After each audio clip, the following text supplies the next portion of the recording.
Welcome to LC Screen Talk. My name is Larry, and this is my review of Annabelle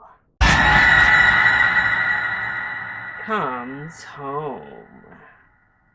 So at our screening, they gave us these really fun, cute little cupcakes with the word "Miss Me" on it and the little flyer sticking out. So it's always fun to get things like this at the screening, plus this wonderful Annabelle mask that should pair beautifully with the other Annabelle mask I have. Annabelle Comes Home is the latest spin-off from the Conjuring universe. This time, we actually get the Warrens in our story. And for this spin-off, we follow Annabelle as she is taken by the Warrens back to their room. And one night when they go out of town, teenagers get a little bit curious babysitting their daughter, and Annabelle comes out to play. These spin-offs have definitely been a lot more missed than they have been hit. Now, I personally have enjoyed films like The Nun and The Curse of La Llorona for the base value of what they're presenting. As kind of just generic, fun, brainless horror films, I think they were pretty fun overall. However, I did not like Annabelle. That first film did not do anything for me, honestly. But Annabelle Origins was really fun. So does the third Annabelle film live up to that hype? Or do we get something closer to that original?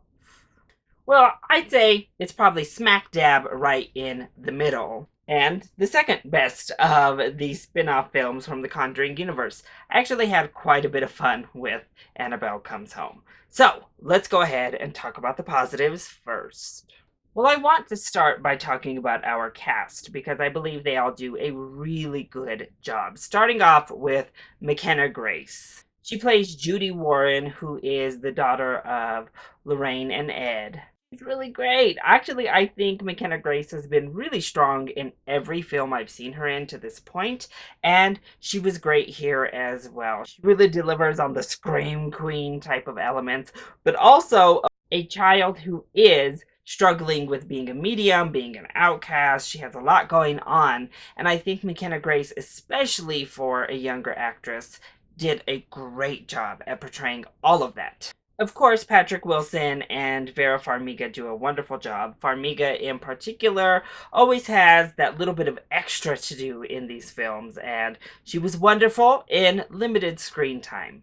Madison Eisman plays our pseudo-lead here, the main babysitter, and I thought she was also really, really good in the movie. She's much more of a straightforward Scream Queen character, but I thought she had a lot of charm and she pulled off the horror elements very well. And then we have Katie Sarif, who plays her best friend, who also did a really nice job. Though her character needed some work, I thought she as an actress did well within the role. And the pacing of this film is top notch. It is really a well-paced film. We open with a really strong sequence that builds up some nice fun horror tension.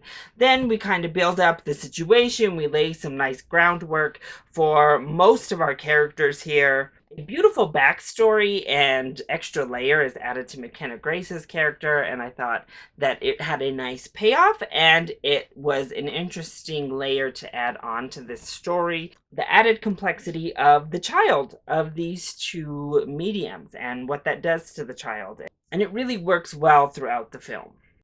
But once we get into the action, once the horror really kicks in, it is like a breakneck pace. This entire third act and a good portion of that second act as well are non-stop, just fun, horror, tension-filled thrills.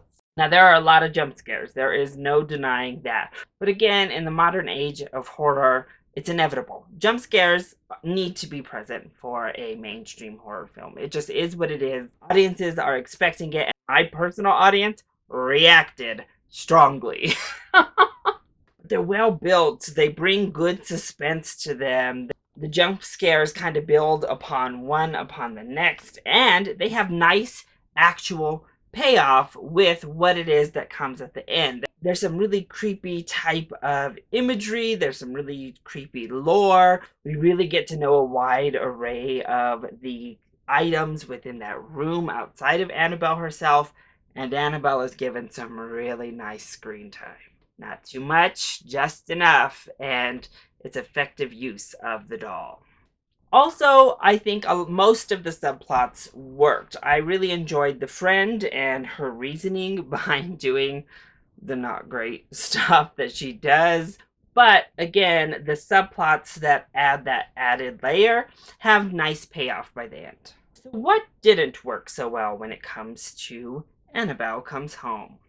Well, the character of Daniela, oh my gosh, makes some really, really stupid decisions. And unfortunately, a lot of our characters make some really, really stupid decisions. Clearly, the entire premise of the film hinges on stupid decisions taking place. Otherwise, we have no movie. It can get real frustrating. You're like, oh my gosh, I just want to shake you, girl. What are you doing? And although there turns out to be some sort of logic in her own head, it's still very thin and leaves you like yelling at this character and multiple characters as we move through. You're just like, what are you doing? Stop. No. I also thought the love interest subplot wasn't needed. I mean, it added a cute moment here or there, but it was pointless. It went nowhere. It wasn't needed at all. And the film doesn't break any new ground. It is a pretty generic modern day horror film. Now, I like a lot of the transitions. I like a lot of the imagery that takes place that elevates it above just a super generic horror film. It is generic and it is standard. It's right in line with the entire Conjuring universe, right down to that stale lighting and stale direction. If there was a little bit more sophistication with the directing and the flair of the film, if there was more of a director's voice, I think this could have been elevated to a much stronger film overall, a more sophisticated horror movie in general.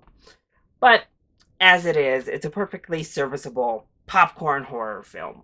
So overall, I had fun with Annabelle Comes Home. It is going to scratch that horror itch. There are some jumpy moments, there are some laugh moments, there are a lot of fun times to be had if you're looking for a thrill at the movie theater.